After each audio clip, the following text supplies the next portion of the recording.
Good afternoon, everyone. Welcome back to our Women Connect Who of They Are. I am Coach Teen, a certified life coach from the Global Institute for Coaches and Entrepreneurs. Welcome to Women Connect Who of They Are episode for women. We are doing this video series as a service to our community during this time of physical isolation due to COVID-19. Here with me is Coach Marife. Hi everyone, good afternoon. It's nice to be back. I am Coach Marife. I'm also a change agent certified by the Global Institute for Coaches and Entrepreneur. And we are now here in our Women Connect Who of the Hour. This is our initiative to connect with fellow professionals from the different industry. We connect to know what is their present situation, how are they responding, and the outcome being experienced in the present. For the information of many, Global Institute for Coaches and Entrepreneurs is based in Dallas, Texas, USA, with local presence through our 24 by 7 coaching hub at Decaf Coffee Republic, located in PC Compound, Capitolia, Pasig City. We offer coaching on-demand services any time of the day. Just connect through 0917-586-1661 or visit our FB page, Life Coach Philippines. We also provide life coach certification classes for those interested to become a professional life coach like us. Okay, so moving on, let me introduce to you our Who of the Hour.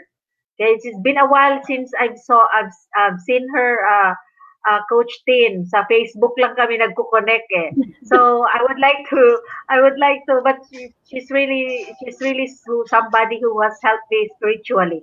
So she is the Who of the Hour is Pastor Chris. I call her Pastor Chris Navarro. So Pastor Chris, please tell us more about you and your present situation, and what are your experience with physical isolation? Okay. Hi, I'm Pastor Chris. Am I clear? Am I coming in clear? Yes, Yes yes, Okay. you po. are past. So, I'm Pastor Chris. My I am in the pastoral ministry, so it is also a helping profession. But we are coming from our discipline is we are coming from a spiritual perspective. So I believe that all disciplines put together are helpful.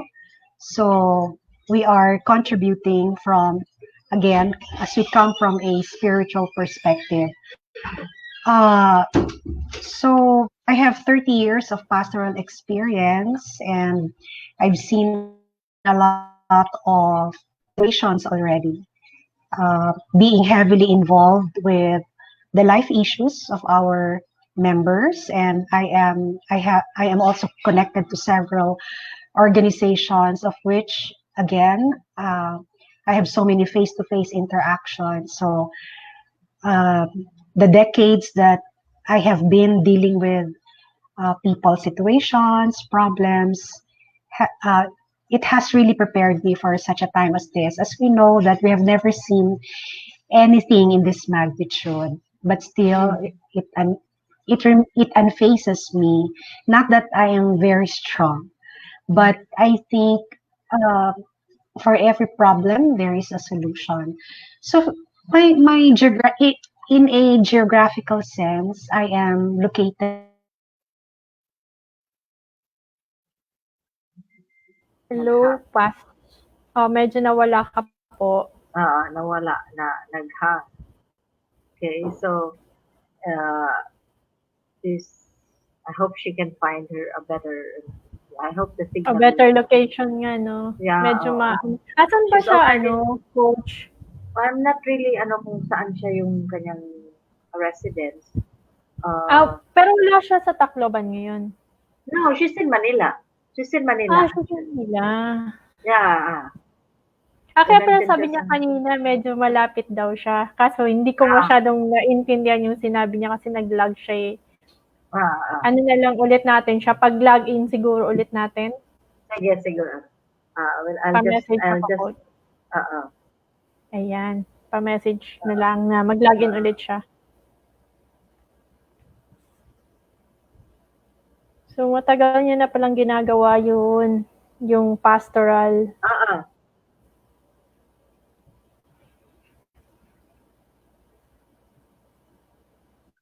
yeah, she's been in the ministry for quite some time, and Mm. I think, after Typhoon Yolanda, I think she came in like twice or thrice to help us in the church and in the church ministry. So she's been coming. And, we Pero have you we met have her sa ano? You met her diyan sa Tacloban? I met her Ano here din siya through diyan? through a nurse's friend. And we have a nurse pastor, a friend of mine who is a nurse pastor. Mm. So Hmm. she connected us with her, and from then on, the friendship, Mm. continued. So yeah, we're always prayer Ayun. partners and prayer warriors. Sila yung mga katuwang. Oo. I hope she's be able to log Ayun, in. sana maka-log in na ulit siya. Mm. Yup. Maganda din makuha yung So perspective niya kasi bihira yung tinatawag na pastor na babae eh. yeah. Although she's not leading. Uh, she I forgot kung saan sila. They have actually a regular, Sunday service, but most oftentimes she's traveling all over the Mm. Philippines and out of the country. So, ngayon na lockdown siya. So, I'm sure she has just something to share to us regarding physical isolation. Kasi nga mabiyahe yan siya. Mm. She's always been traveling. Okay. Mm. So, I hope Kasi she yun gets yung ano better. niya. Oo nga Mm-mm. eh. Yun kasi yung ministry niya, no? So, they provide Yeah. pastoral service. Hindi sila like attached to one particular like denomination. Mm. She can go anywhere to really help out in churches for like seminars, or she conducts inductive Bible studies of the book, mga ganon. So she's been doing that. Mm. So I just hope na. So, ano makakonect ulit siya. Uh, Ano pala, let's say hi to, Coach Wendell. Coach Wendell, our condolences po. oh, Namatay yung aunt niya sa London due to COVID-19. Sabi niya dun sa nurse, chat. and Hindi then ko po alam kung nurse yung aunt niya. yeah, there's really I have so many friends in London and or the UK, and I think I've heard of one Filipina nurse who really who died already, and one who is infected. So we've Mm. been praying, kasama sila sa prayer meetings namin whenever we this. So para Let's kasi pray for marami sa covering kanila kay ang affected doon. OFW daw po. Hindi niya sinabi Makapasok. kung ano. Sana makapasok ulit siya. Let's pray for covering sa niya, internet connection.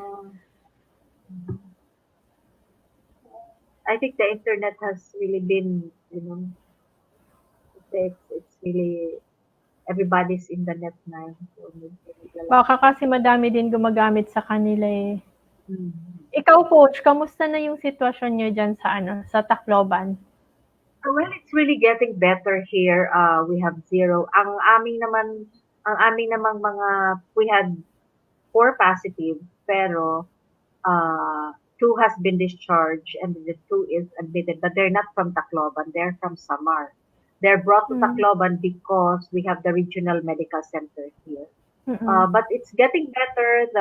Some of the hardwares and of course the supermarkets have always been open. There are people already driving.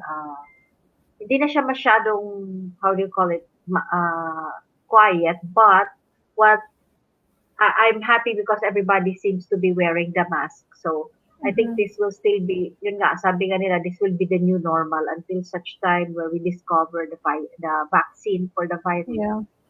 We just hope that we'll be able to, ganun, yun muna ang practice natin. We will really have to be, take care of ourselves, still wear the mask, especially pag na area, almatao, like supermarkets, Mm. Mga resto. malls na But kasi wala pa masyado eh. oh, ang restaurants here, hindi pa sila open except for supermarkets and some the sabi ko ngayon mga hardwares, but the restaurants they're still on takeout. So pag wala kang takeout service, that's going to be a problem. But the rest is everybody's moving here. Okay naman siya. Karamihan naman dito take out din eh. Sana We're just makabalik. excited and waiting for she's not on the she's not on Messenger and she's not opening her I don't know if she's trying her laptop to get back to. Oo. Sige, kita yung message. Let's hope na maka-reconnect siya sa Kasi gusto ko din marinig yung niya, yung insights niya ba kasi yun nga from a pastor na babae na point of view. Medyo kakaiba yun. Yeah. I just hope she does that. Sana makalagin siya. Yun nga. So, Mayroon how is po Manila? Manila? How's Manila po?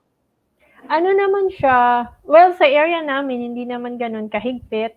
Although, enforced pa din yung barricades, ang wearing masks, tapos sinisita din, pero hindi mo kasi makontrol yung mga from the slums eh.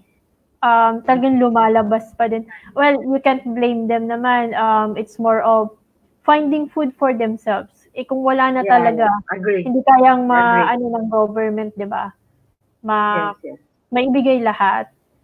Pero as much as possible, madami pa din namang tumutulong and our mayor is doing good with yung mga na-set up niyang amelioration, talagang nag-ano siya ng budget para nga tumigil nakakalabas yung mga nasa slums. So she's doing it. But I guess it's really part of life of when you are in a community yung community na like in the slums or with small houses. Most of their lives kasi have been outside of the house. Unlike for people the employees or we really like office to the house. So we're not really much more into the movement, diba? Sa kanila, there's really a big impact of the physical isolation because they are really more of into going outside talaga sa labas ng bahay. So it's really a big toll on them. So parang ganun din yung pagkaano. Coach, check mo nga po ulit si Chris. Baka pwede na siyang maka-reconnect. Baka naghahanap din ng location eh. Yeah. Kanina kasi she was already near the router daw.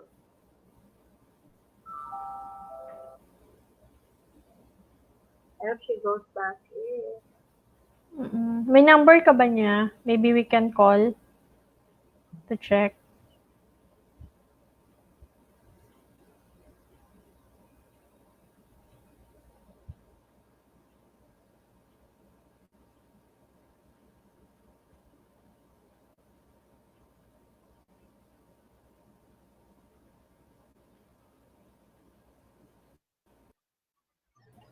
Yes. Ayan. Yes. I'm sorry. Yeah. Ayan, mas clearer. You're clear now, yeah. Okay. Are we still on? Okay. Yes. Yeah, we're still on. Yeah. We've been praying you get back so para we can really we wanted to get I don't even know where I stopped. I just realized that I froze already. You were not moving. Okay. Sige, Pastor Chris, we were just asking you in a while, tinatanong lang namin, you introduce yourself and then what is your present situation. You can pick up from that po. Okay, sige. I need to repeat it? No more. Yeah, it's okay. You can. Okay, you may. Okay. You can po. Just give me a signal. Yeah. Go po. Okay. You can Sige. already start. We're already online. It's okay, Pas. Okay. Yeah. Hi. Sorry for the interruption, but let me introduce myself again. My name is Chris. I'm a pastor, a minister of the gospel, and I am located here in Metro Manila, in the part of uh, in the in the quieter side of Las Piñas. And so Mm, during this time of lockdown, I can say that I am enjoying uh, the peace that the neighborhood offers.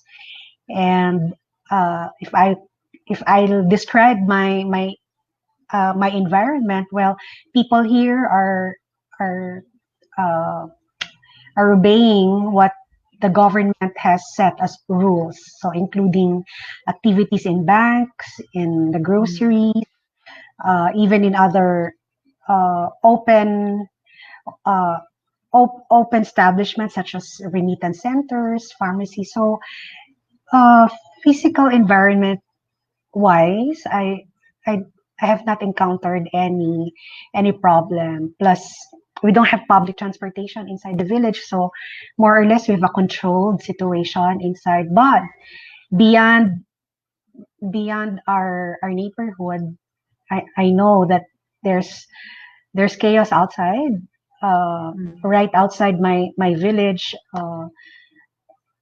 it's a crowded place, no? So dense ang population doon. So I I quite sense a spirit of fear and panic as well as soon as the lockdown is lifted up. But so far, as personally personally speaking, my experience with the lockdown, well, I I actually I actually enjoy the peace it offers, but at the same time, I'm able to concentrate heavily on my online work. So, as a pastor, my training, my field or discipline is really helping people, and I come from the spiritual discipline, and mm, uh, for and for the last 3 decades, I have been involved in the helping profession from a spiritual perspective. So uh, I have encountered all sorts of human dramas, situations, dilemmas.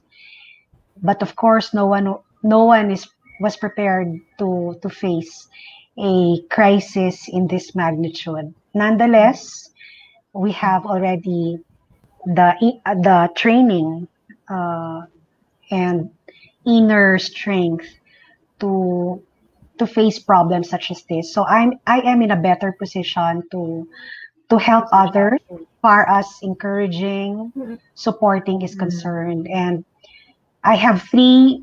I am directly helping three COVID patients uh, right now. They are under my spiritual care.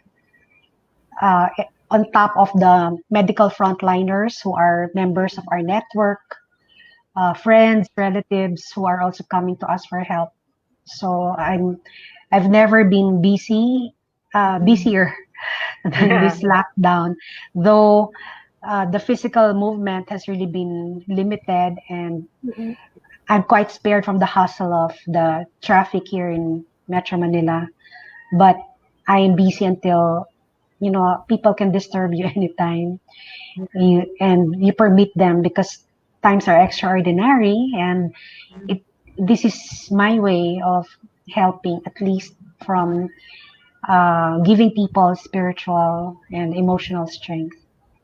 And praise God, I can still be of use, and I feel valuable at this time because of my experience and expertise as far as helping people deal with life issues is concerned.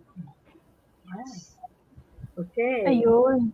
Oh. So, it's more of kahit pala nasa bahay lang si Pas Chris, eh, Yeah. busy pa din kasi, how is it po with helping the learning na you have 3 COVID patients na you are helping along the way? Are they part of the church that you are, Yes. I said in? directly, meaning I'm really personally involved with these people, and they are frontliners. Okay, so Mm-hmm. of course, for because of data privacy, I cannot even disclose their Mm-mm. names Yeah. even to our uh, to to the ordinary members of Mm-mm. our organization. Mm. So I generate my day would normally start with the loads of prayer concerns in my inbox. So I Mm-mm. will post them one by one, seeking prayers, and people who submitted these requests would see that uh, posted prayers of people, so they feel that they're not alone. So at Mm-mm. least you can really take a lot. You can really take away a lot of their fears, most especially. Mm. More than worry, I think it's the fear of the unknown that is really Yes, prevalent yes, these days. yes. Oh, Yes. curious lang ako, Pas Chris. Do you know them personally? Yes, I So, how am. is it po na Mm-mm, knowing na these people that you really know have it? yeah, Kasi 'di ba, iba pa din talaga pag may mukha yung COVID-19 na kilala mo. yeah. For example, this doctor that I'm handling, Mm. uh, being in the medical profession, I would Mm, usually ask this doctor for help for mm, other people in my network. Like, mm, oh, pwede ba kumonsulta? If you're a mm. member, if you're a member, um, fellow members in the same organization, Yeah, mga gratis yan eh, no? You yeah. operate on the basis of a familyhood. Mm, So, but usually it would be the leader who would approach, like, uh, kanino ko hingi ng tulong, sinong itatap Yeah. ko. So mm, that's part of my work, no? So, and this doctor has always been very helpful to me. Kumbaga, ang Mm. dami ko nang natiway for other people, no? So Yes. now, when she reached out to me, pakiusap lang niya, syempre, not to identify her because yeah, she still can't handle the stigma. And of yeah, course, Mm. respecting data privacy, sumusunod tayo yeah. dyan. I cannot disclose any information other Mm, than the fact na I informed the organization that one of our members, there's a third patient, COVID mm, patient. So let's continue to pray, Great. and your pray. This person can read your prayer. So with and I'm sure it will strengthen this person, body, soul, and spirit. So affecting me directly, yes, it's kind of mm, personal because Mm. extension mo yan eh. No, yung mm, maybe not in a biological sense, but yung spiritual familyhood nyo, sometimes mas maano pa yun eh, Yeah. uh, mas matibay pa, no? So, Yeah. Yeah. you're really affected. It's like, nakikipag-agawan ka. mm, Like, um, I I have to my task is to really uplift her every day. So I meet with them every day. We pray, we do the Holy Communion together. Yung mga spiritual activities na Mm. alam, mga disciplines namin na nakakatulong sa kanila. So that's what I do. We turn to the Word of God. Then I ask them, how did God speak to you? How did the Word talk to you? So sila rin ang, Mm. may coaching, counseling, prayer support. It's a mixture of all the discipline that I have acquired through the years. Whereas I also have quite a number of COVID patients in my prayer list. They are usually friends of Right. members, relatives. So ako naman, ito naman ang mga sinusupport ko kasi hindi naman ako directly involved Yes. dun mm, sa mga patients na yon. But then, syempre ito, may mga worries, may mga anxieties, even financial needs. So, inaano mo yan, no? Even sometimes to the point ng yung pagkain nila, like, support is, especially, hindi naman pantay-pantay yung economic, Mm. yeah, yung bracket Yes. namin, no? Yes. Very, very wide. So, you'd usually ask help from those who are better off para matulungan yung member mo na mas man. So, yung discipline, you're alone, but you all have these resources in your hands. Like, you have the wisdom, you have the spiritual connection, you have people, you know, your friend has a friend who has a friend. So you're Yeah. exploring all this Yeah, yeah. at the same time. So most of the time, I'm online talking to people, getting help.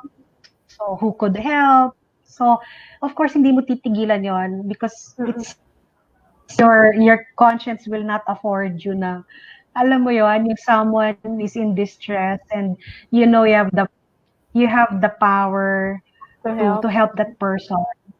Maybe not financially, but you know Mm-hmm. someone who is financially able or who's connected to a pharmacy or who knows this doctor or who's connected to this hospital. So, marami kang pwedeng gawin. And that in itself, Mm-hmm. nakaka-cause din siya ng stress sa akin, di ba? So, but at the same, of course, you know, if you're in the helping profession, medyo you're in a better position to handle all these Yeah. stresses kasi ang dami mo ng wisdom na na-accumulate through the years. So I would know which method would work. Alam ko din how to approach people, no? Alam mo kailan ka papasok.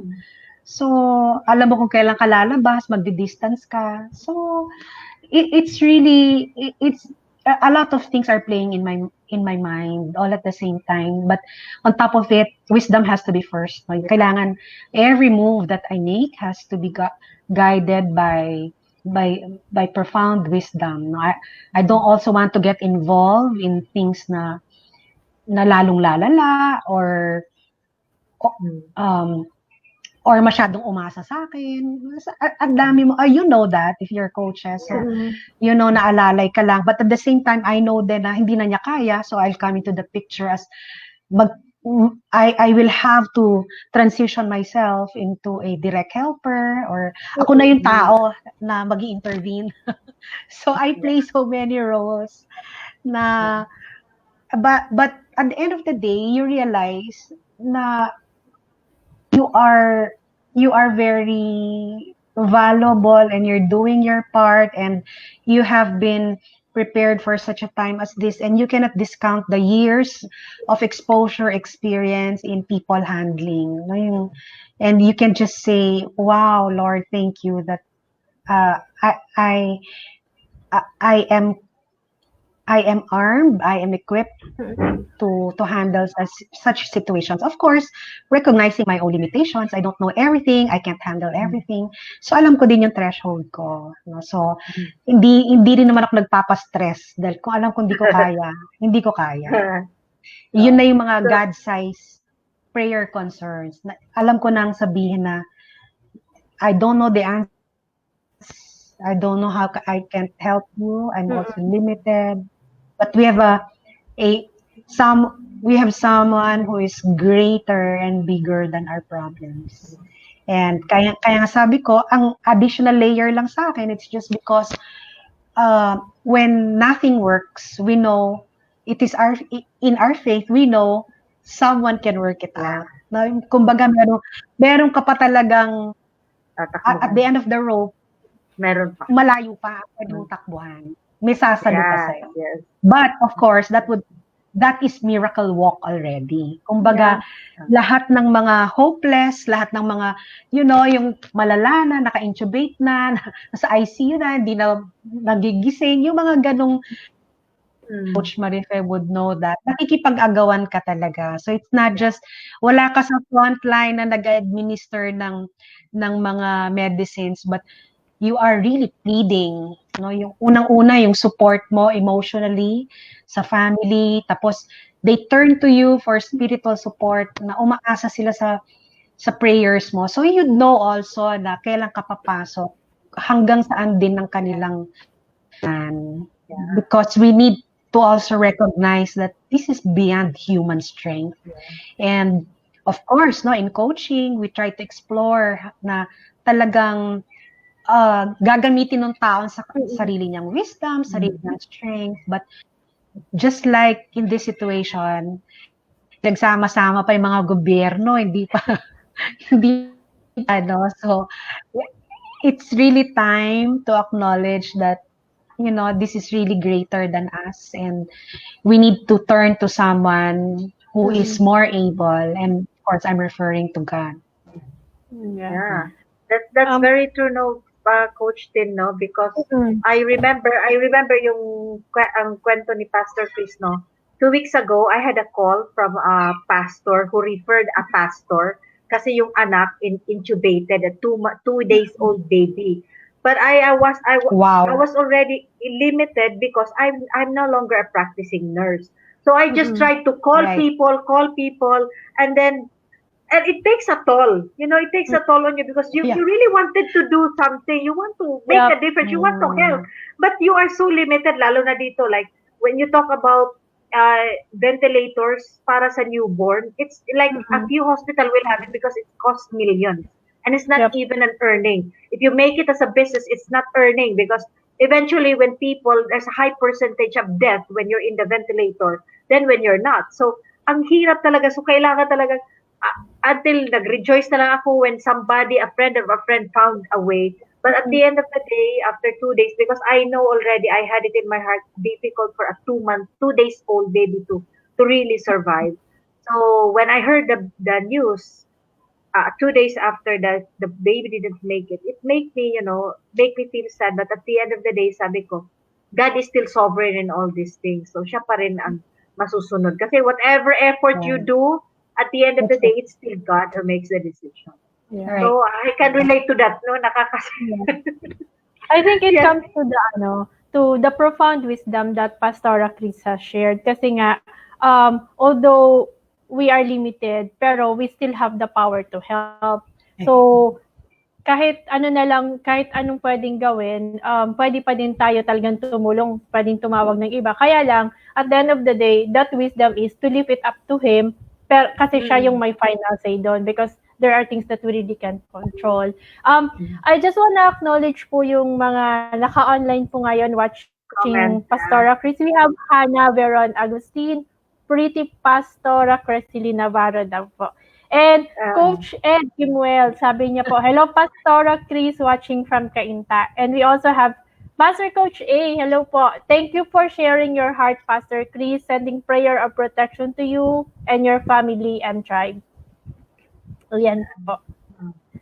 So, ang ganda lang nun, Coach Marife, na even if Pastora Chris is limited to really go out, she's really yeah. able still to connect people and to help, Mm-mm. especially yung knowing na she have like COVID patients under her care, na she's really finding ways to help them. So, Pastora, if with this po, anong outcome po ba yung nakikita nyo with the COVID? Anything positive that you see out of the COVID-19? Hey, uh, I I want to believe I have a positive outlook in life because Mm. that's what faith produced Mm. in me all throughout these years.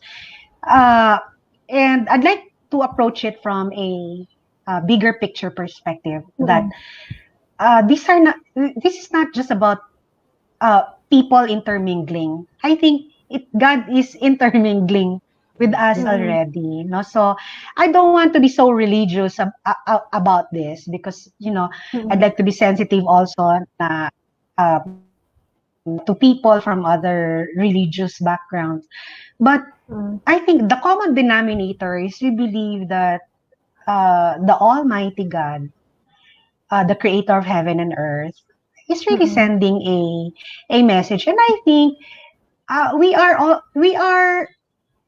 uh, I think we are even achieving a lot. Maybe in an economic sense, we see disarray, we see heavy losses. No? But I think as far as first of all, acknowledgement of human limitations, nandun na Mm. eh. No? Even our politicians, even the billionaires, owners of yung mga conglomerates. Can you imagine just this virus can really put a stop, can halt the Mm. whole world? So, what is this, no, na hindi natin makaya? So, na-acknowledge ng lahat na we need to put our act together and we need to to respect natural laws na we have to live in an ordered society. Dahil it is difficult, no, na maraming problems tayo na human-made, no, man-made or caused by man's greed, man's decisions. So I can't pinpoint kasi hindi naman conclusive ang study ko, no, but observations ko lang ang mga ito that hearts of people are softer, and I think yung pagiging makatao mo mas lumabas sa panahong ito, na yung malasakit mo sa kapwa, yung mga politicians realizing the magnitude of their responsibility to their constituents, that this is beyond beyond your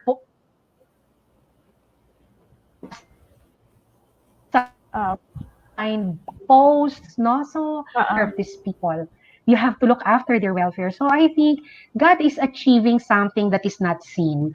Ang nakikita lang kasi natin, of course, no, hoarding, lack of supplies, restricted movements. Of course, these are all really very causing a lot of inconvenience to us. Hindi tayo sanay sa ganito. But I think there's a reset button that was pressed, na medyo yung mga back to the basics natin, mas na-appreciate na natin ngayon. So, and it took a situation, a global situation in this magnitude, in this proportion, to make people open their eyes, their minds, their hearts to many things inaayos inside of them. So, kumbaga talaga in this array, in this repair, no, yung parang it's really this halt, no, this temporary lockdown, talagang parang tayong freeze in a moment in time na makakapag-reflect ka. So, marami din siya achieve na output. And of course, this is from a spiritual perspective, and I heard it from one pastor na we are into rebuilding our nation economically. No, marami tayong i-rebuild, even our health system, educational system. Lahat na yata ng structures nasira, no? So kumbaga ngayon, yung very foundation, I think nagkakaroon ngayon ng realization na dapat talaga it is built on firm foundation, na hindi na po pwede yung mga structures na binild natin in the past, because they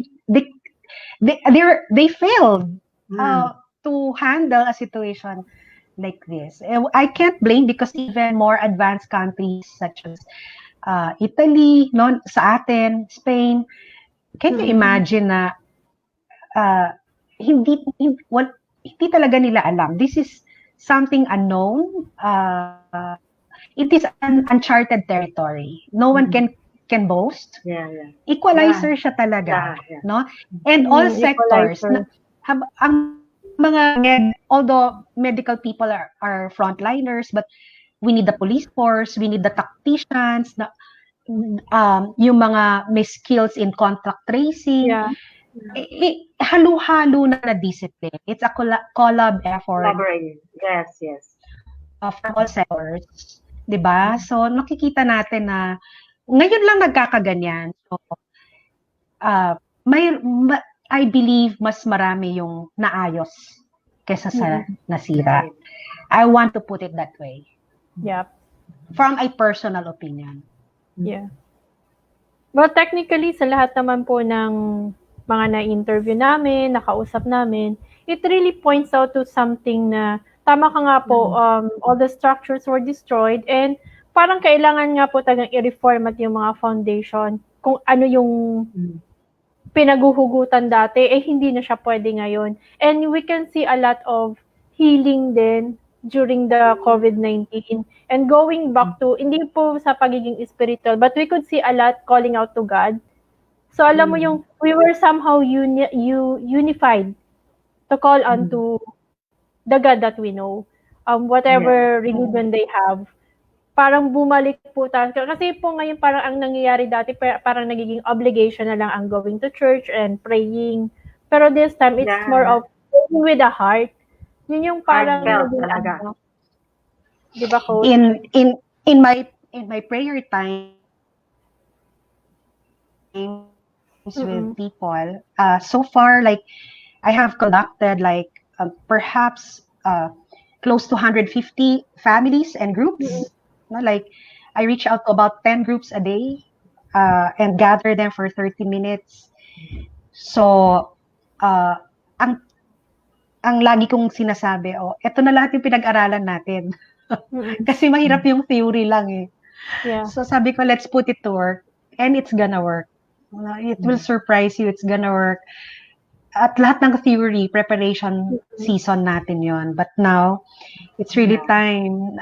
Let's put our trust in God, and at the same time, do what you can, change what you should, stop what you should stop doing, start what you should now be doing. So, maraming nangyari. Individually, collectively, and even as a community, marami, no? So, ano na lang no? Dito na lang sa Manila, per city, magkakaiba ng policies, walang coordination. So, maraming frustration, pero kumbaga nilabas lang ni God ang problema para ayusin. Yeah. Hindi, and from a spiritual point of view, God does not delight in seeing people suffer. Yeah. He died so that we will live. Inako na nga niya lahat. Isaiah 53 says, the prophet Isaiah said, by his wounds we are healed. So, I wanna claim that promise na siya yung nagsakripisyo para mas mabuhay tayo ng maigi. Abiding by biblical principles, living out your life in a godly manner, peaceful manner. Ang sabi pa nga niya, live at peace with everyone for as long as it is possible with you. So, maraming dapat totoo na to ha.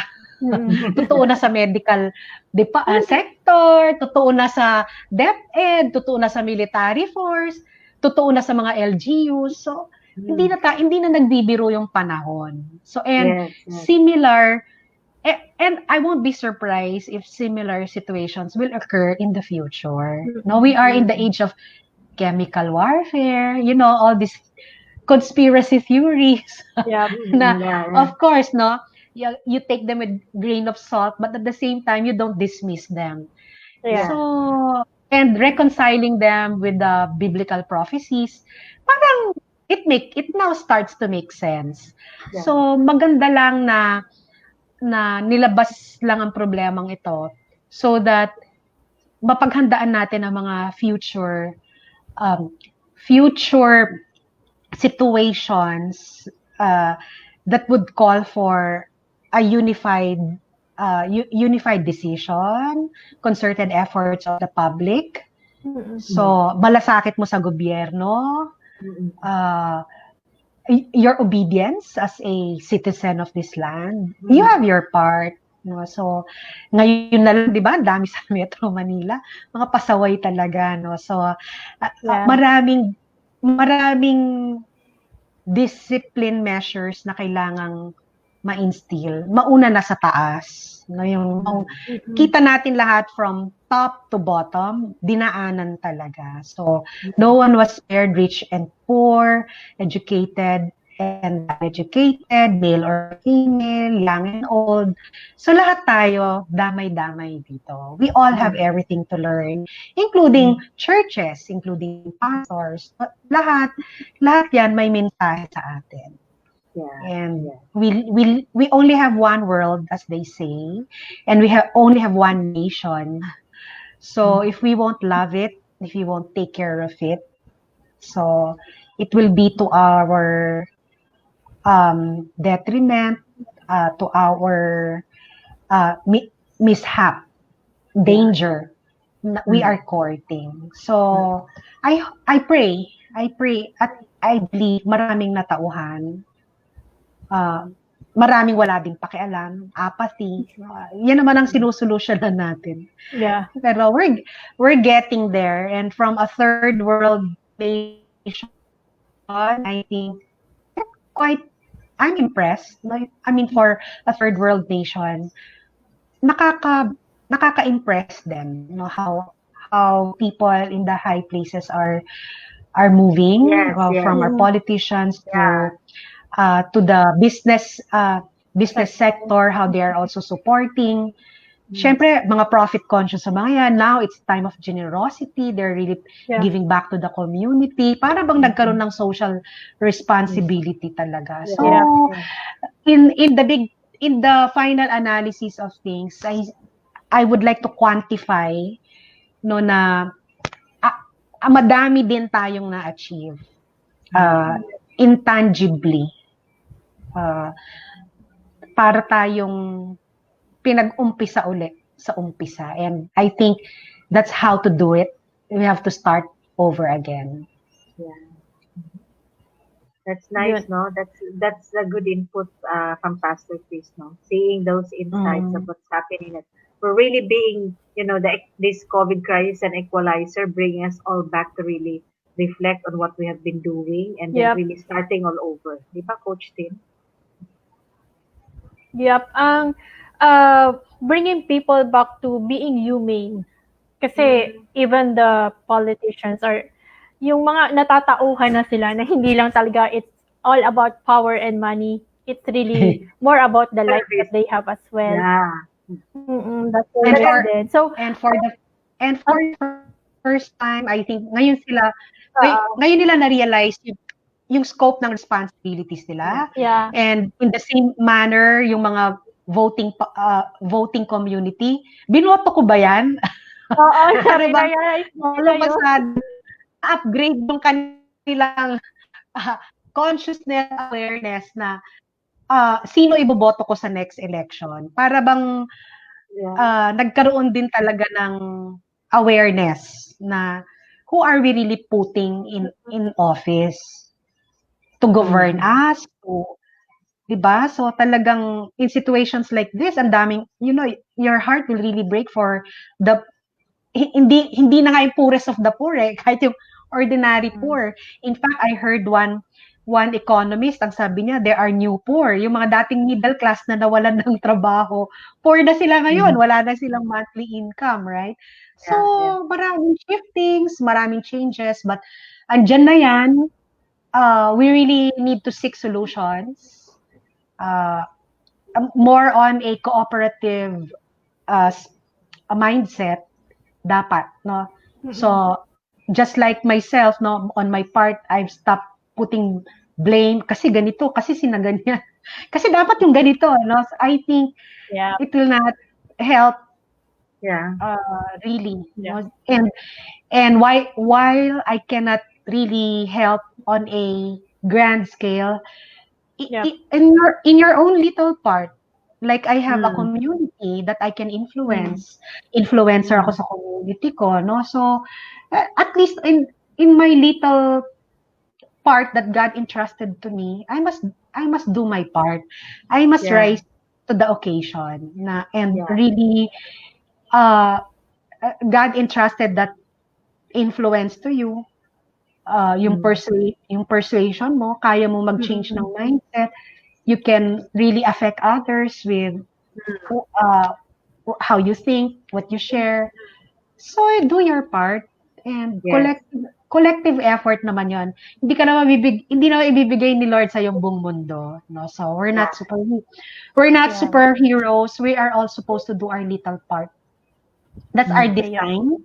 Like life is a big puzzle, and Yeah.